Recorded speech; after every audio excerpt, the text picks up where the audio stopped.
Right.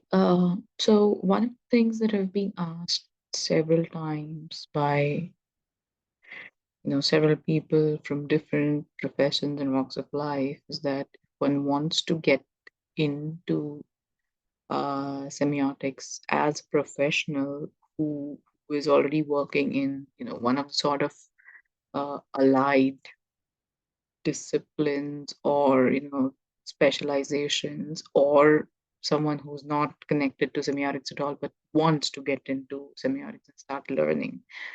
So I get asked, how does one prepare to initiate themselves into semiotic studies.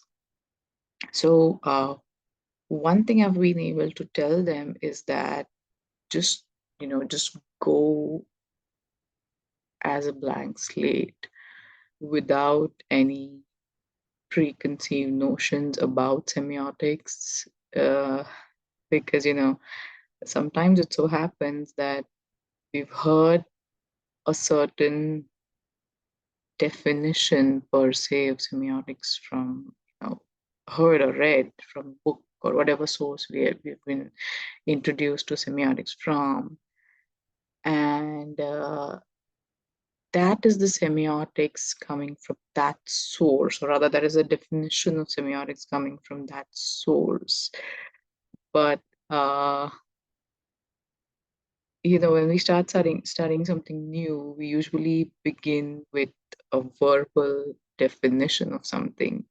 But in the case of semiotics, this is a bit of a cautionary note that, in the case of semiotics, what we should do is try not to cramp it in like this definition, which is, a phrase or a sentence or a paragraph or a book or a set of volumes even. Uh, because with one's initial exposure to semiotics, if we get exposed to different perspectives, suddenly it can either be uh, confusing, or it can clash with the kind of uh, idea of semiotics that we have absorbed previously. So yeah, that's one thing to do, is to have an open mind and go as a blank slate and learn. And another thing I would say is that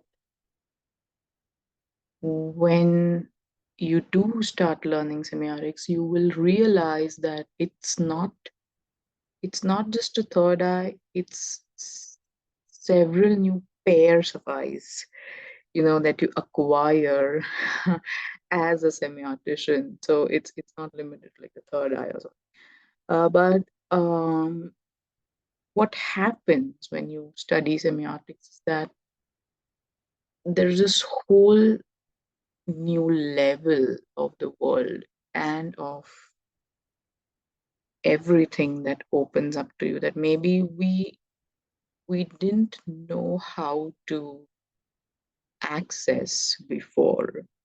So semiotics is most about accessing what is not obvious to the you know uh, to the mind who is not trained in semiotics.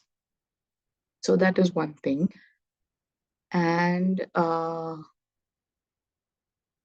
this I've not prepared for this, so this is just a total extempore, and I'm just giving out whatever comes to my mind. uh, because someone very recently asked me, they are from an allied sort of profession but didn't know how to sort of go about. So I thought, because I've got this question from several parts of the world, I should maybe finally make a sharing video about this.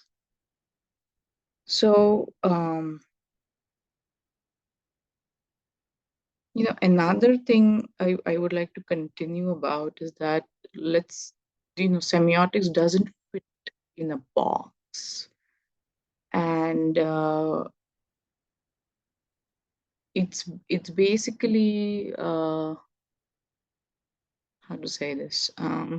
It opens up a whole new universe. That might be too obvious to people, who are exposed to semiotics by now in some way or the other. But one thing to be mindful about is that not to make any conclusions very early on in your semiotics learning process, that, you know, Peirce is semiotics or Saussure is semiotics or Greimas is semiotics. It's not like that. So it's like it depends on what you want to observe. This is something that I've been thinking for a while. That you can't study microbes with a James Webb telescope, right? And you can't observe, far away galaxies or super galaxies or clusters and strings and what have you with a microscope.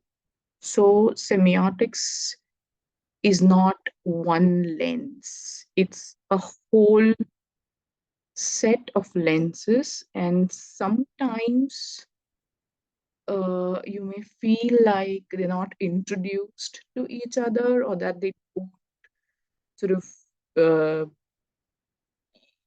belong to the same set of instruments. But if we keep our mind open, that it's still a lens, of observing what is not obvious to the naked eye, then um, it's sort of easy to accept that there is no one answer to what semiotics is.